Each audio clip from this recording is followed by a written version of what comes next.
మా ఇండ్లు మాకు ఇవ్వండి, మా ఉసురు మాత్రం పెట్టుకోకండి, మీకు అక్క చెల్లెళ్ళు ఉన్నట్టే మేము కూడా అక్క చెల్లెల్లాగా అనుకోండి, అంతేనా కాదా? అదే మీకు అక్క చెల్లెలు, మీ అక్క చెల్లెలకు బాధ వస్తే ఎట్లా తీర్పుతావో మా బాధ కూడా మీరు అట్లా తీర్పు, అంతే. మేము అదే కోరుకుంటున్నాం. కానీ ఇది మాత్రం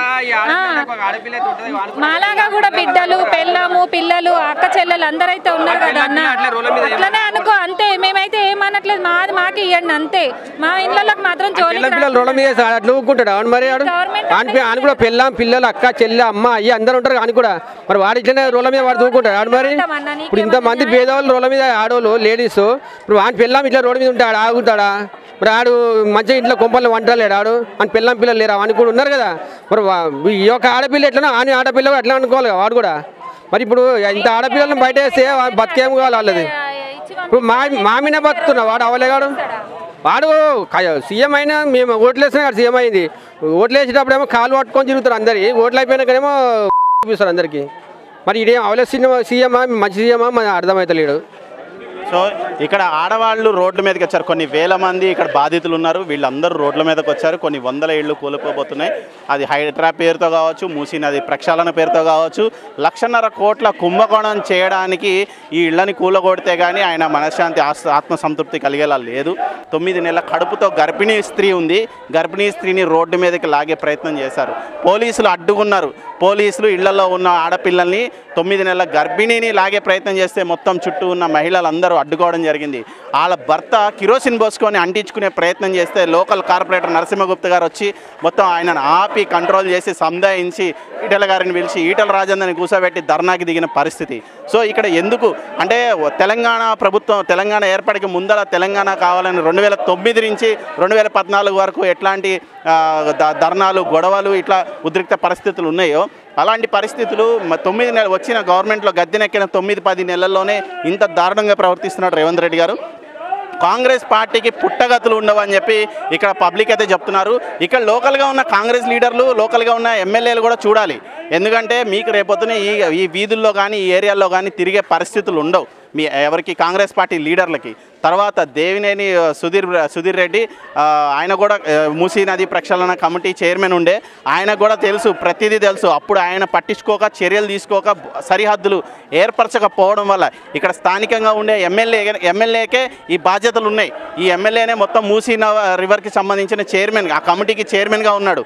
సో ఆయనకి ప్రతి విషయం తెలుసు. ఎందుకు చేతగాని దద్దమ్మలాగా దేవినేని సుధీర్ రెడ్డి గారు ఎందుకు ఇళ్లలో దాక్కున్నాడు? గాజులు దొరుకున్నారా ఎమ్మెల్యే గారు? మీ ప్రజలు కాదా? మీకు ఓట్లు వేయలేదా? వీళ్ళు వేస్తేనే కదా మీరు గెలిచారు. ఇన్ని ఇళ్లలో ఏ ఒక్క ఓటు మీకు పడి ఉండదా? ఎందుకు రారు? ఏ గాజులు దొరుకున్నారో చెప్పండి సార్. అంటే అది కాంగ్రెస్ వాడు కూలగొట్టిస్తాడు, బీఆర్ఎస్ వాడు ఇండైరెక్ట్గా మద్దతు తెలిపి ఇంట్లో గాజులు దొరుకుని పడుకుంటాడు. అంటే ఎవరొచ్చి ఆదుకోవాలి ప్రజల్ని? ఎవరొచ్చి కొట్లాడాలి? ఎవరొచ్చి వీళ్ళ తరపున నిలబడాలి? మీడియా ఒక్కదానికే పనే? మీడియా ఒక్కళ్ళే మేము కవర్ చేయగలం కానీ కొట్లాడలేం కదా, ప్రశ్నించగలం కానీ అరవలేం కదా మీ పైన. 9 నెలల గర్భవతిని రోడ్డుకి ఈడుస్తారా? ఇదేనా? అంటే కూతురు ఎంగేజ్మెంట్కి జైల్లో పెట్టారని చెప్పి నంగేడుపులు ఏడ్చే రేవంత్ రెడ్డి గారు 9 నెలల కడుపుతున్న ఆడపిల్లని రోడ్డు మీదకి లాగుతుంటే హైడ్రా పేరుతో వాళ్ళ భర్త కిరోసిన్ పోసి అంటించుకోక ఏం చేయాలి? ఏంటి దారుణం, ఏంటి దరిద్రం, ఏంటి రాష్ట్రానికి? హైదరాబాద్ మొత్తం అట్టుడికి పోతుంది. హైదరాబాద్ సిటీలో ఉన్న వాళ్ళందరూ గుండెల్లో రైళ్లు పరిగెడుతున్నాయి. ఎవడిల్లు రేవంత్ రెడ్డి కూలగొడతాడు, ఎవడిల్లు నాశనం చేస్తాడు. వీడు దీనికే పుట్టిండా, దీనికే సీఎం అయిందా, దీనికే గద్దెనెక్కిన. చేత కాకపోతే దిగిపోయి పక్కన ఇంకెవరికైనా సీనియర్ మంత్రులకు వాళ్ళకు ప్రభుత్వాన్ని అప్పచెప్పు, లేదంటే నాకు చేత కాదని చెప్పేసి గవర్నమెంట్ డిజాల్వ్ చేసి రాష్ట్రపతి పాలన పెట్టండి. అట్లయితేనే ఎవరైనా ఇదవుతుంది. లేదంటే పార్టీల పేరుతో నిన్నటి వరకు తుక్కుగూడలో సభ పెట్టి 6 హామీలు అమలు చేయడానికి చేతగాక 6 హామీలని తప్పించుకోవడానికి డైవర్షన్ పాలసీ కింద హైడ్రాన్ తీసుకొచ్చి ప్రజలను రోడ్ల మీద తీసుకొచ్చావా? ఇంకా 4 ఏళ్ళు నేను ఇదే గద్దె మీద ఉంటాను, 4 ఏళ్ల పాటు నన్ను ఎవడు ఆపేవాడు లేడు అని నీకు ఏదైనా ధైర్యం ఉంటే చెప్పు. ఇప్పుడే ప్రభుత్వాన్ని కూలగొడతారు. ఈ హైడ్రా హైదరాబాద్కే కాదు, ఖమ్మానికి, వరంగల్కి, అన్నిటికీ వస్తుంది. నిన్న సంగారెడ్డిలో ఇళ్ళు కూలగొట్టారు, రేపొద్దున వరంగల్ వస్తాడు. రాష్ట్రంలో ఉన్న ప్రతి ఇంటిని టచ్ చేస్తాడు రేవంత్ రెడ్డి. నాకు నచ్చలే, నేను నాశనం చేసి పడేస్తా అంటాడు. నేనే రాజు, నేనే మంత్రిని, నేనే కూలగొడతా, నేనే ఆ బుల్డోజర్ని కూడా నేనే నడిపిస్తా, నేనే ఇల్లు కూలగొడతా అనే పరిస్థితిలో ఉన్నాడు రేవంత్ రెడ్డి. ఆయన సైకోయిజం, శాడిజం చూస్తుంటే పక్క రాష్ట్రంలో ఒకటి దిగిపోయిండు, ఇక్కడ తయారైండు అనే పరిస్థితికి వచ్చింది. Part 1, part 2, first version, second version. ఏదో రోబో సినిమా 0.1 ఈ 0.2లా తయారైంది. అందరూ ఒక పక్కనేమో ఇళ్ళు లేక ఇళ్ళు ఇస్తామని చెప్పి పథకాలు పెడుతుంటే నేను ఇళ్ళు కూలగొడతా అనే పథకం పెట్టి తిరుగుతున్నాడు రేవంత్ రెడ్డి. నీకు చేత కాకపోతే పక్క మంత్రులు ఉన్నారు, సీనియర్ మంత్రులు, సలహాలు తీసుకోండి. మూసీ రివర్ ఎవరికి కావాలి? దానిలో ఉన్న పూడికెళ్ళి బై పూడికెళ్ళి తీయకుండా ఫస్ట్ అది మాది చూడు దాన్ని ఫస్ట్ పూడికెళ్ళి తీయండి. మీరు వాడే బుల్డేజర్ని, మీరు వాడే ప్రొక్నేలర్ని, మీరు వాడే టిప్పర్లని ఫస్ట్ అక్కడికి వచ్చి పూడికెళ్ళి తీయండి. ఈ ఇల్లు కూలగొట్టిన ఈ మట్టేయడానికి కూడా హైదరాబాద్ సరిపోదు. నీకు ఇక్కడ ఉన్న మట్టేయడానికి కూడా హైదరాబాద్ సిటీ సరిపోదు. నీ ఇంటి ముందర వేయించుకోవాలి, నువ్వు నీ ఇంటి మిద్దె మీద వేయించుకోవాలి ఈ మట్టి మొత్తాన్ని. ఎంతమంది కడుపు కోత, ఎంతమంది ఆత్మ శోభ ఇది, ఎంతమంది ఆడపిల్లలు ఏడుస్తున్నారు, ఎంతమంది తల్లులు రోడ్డు మీద నుంచున్నారు. భూకంపం వస్తే నుంచున్న పరిస్థితుల్లో రోడ్డు ఎక్కి ఏడుస్తున్నారు ఆడపిల్లలు. పెద్దావిడైతే ఇందాక నెత్తినోరు కొట్టుకుంటుంది, గాజులు వలగొడుతుంది నీ పేరు చెప్పి. నాశనాలు తిడుతున్నారు. నీకు నీ వంశానికి ఈ రాష్ట్రానికి మంచిది కదా ఆడపిల్లల ఉసురు, లేదంటే ఈ రాష్ట్ర ప్రజల ఉసురు. హైదరాబాద్ మూసీ నది ప్రక్షాళన పేరుతో మూసీ నదిలో ఇక్కడ హైదరాబాద్ వాసుల కన్నీళ్లు పారిచ్చే ప్రయత్నం ఏదైనా చేస్తున్నారా రేవంత్ రెడ్డి గారు? ప్రభుత్వాన్ని సూటి ప్రశ్న ఒకటే అడుగుతున్నాం. ఫస్ట్ దానిలో ఉన్న డిగ్గింగ్ చేయండి, దానిలో ఉన్న మట్టి చెత్త చెదారం అంతా తీయండి. 40 అడుగుల ఎత్తులో ఉన్నాయి వీళ్ళ ఇల్లు. ఎందుకు అడ్డొచ్చినాయి మీకు? ఏమనుకుంటున్నారు మీరు? తమాషాలు చేస్తున్నారా? ప్రభుత్వం మీ చేతిలో ఉంటే ఏదైనా చేయొచ్చా? హైడ్రా పేరుతో ఏదైనా గందరగోళం సృష్టించచ్చా రాష్ట్రాన్ని? మరో తెలంగాణ ఉద్యమం వస్తుంది హైడ్రా పేరుతో.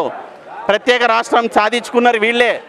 నువ్వు రోడ్డెక్కించి వీళ్ళని గోస పెడితే బరాబర్ మళ్ళీ నీ జుట్టు బట్టి రోడ్డుకి ఈడుస్తారు.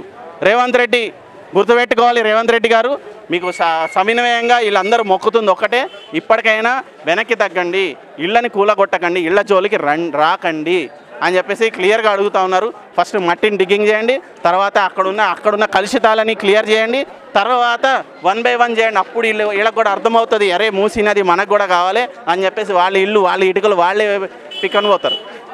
అట్లా చేయకుండా 9 నెలల కడుపుతున్న ఆడపిల్లని రోడ్డు మీదకి లాగుతున్నారంటే మీ ప్రభుత్వం ఏమనాలి? వాళ్ళ భర్త నిస్సహాయ స్థితిలో కిరోసిన్ పోసుకోకపోతే ఏం చేయాలి? ఆయన పోసుకుంటే ఇంతమంది ఆపారు కాబట్టి ఆయన బతుకున్నాడు. లేదంటే ఇప్పుడు నీ పరిస్థితి ఏంటి? మొన్న చూస్తే సున్నంకుంట చెరువు మాదాపూర్లో ఒక ఎస్సీ మహిళ దళితురాలు ఆమె కిరోసిన్ పోసుకొని రోడ్లెమ్మడ వరిగెడితే మీడియా వాళ్ళు ఆపిరు ఆమెని.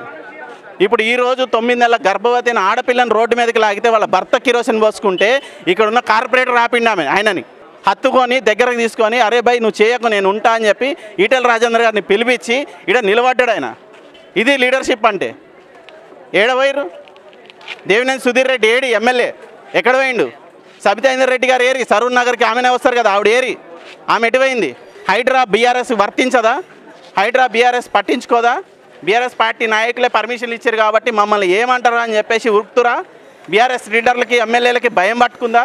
మేమే పర్మిషన్లు ఇచ్చినాం వీళ్ళకి, మేమే మళ్ళీ పోయి కూలగొడతా అంటే చెప్పులతో కొడతారు ప్రజలని చెప్పి భయపడి బీఆర్ఎస్ నాయకులు బారిపోయి దాక్కున్నారు. ఇక్కడ కాంగ్రెస్ నాయకులు అయితే అత్తబత్త లేరు, మొత్తం ఊరికిరు గాంధీ భవన్కి. కూలగొడితే దోచుకొదిందామనే పరిస్థితుల్లో రాబందులు లెక్క కాంగ్రెస్ పార్టీ నాయకులు ఈ ఎల్బీ నగర్ నియోజకవర్గం అవ్వచ్చు, సరూర్ నగర్ మహేశ్వరం నియోజకవర్గం అవ్వచ్చు, ఈ పక్కనున్న నియోజకవర్గాల ప్రజలు ఇక్కడ మూసీ నది పేరుతో ఆక్రమణలను తొలగించి ల్యాండ్లు ఇచ్చేస్తే మళ్ళీ మన ప్రభుత్వం వచ్చినప్పుడు మనం ఆక్రమించుకోవచ్చని గోతిగాడ నక్కల్లాగా ఎదురు చూస్తున్నారు. సో ఇక్కడ ఇది పరిస్థితి.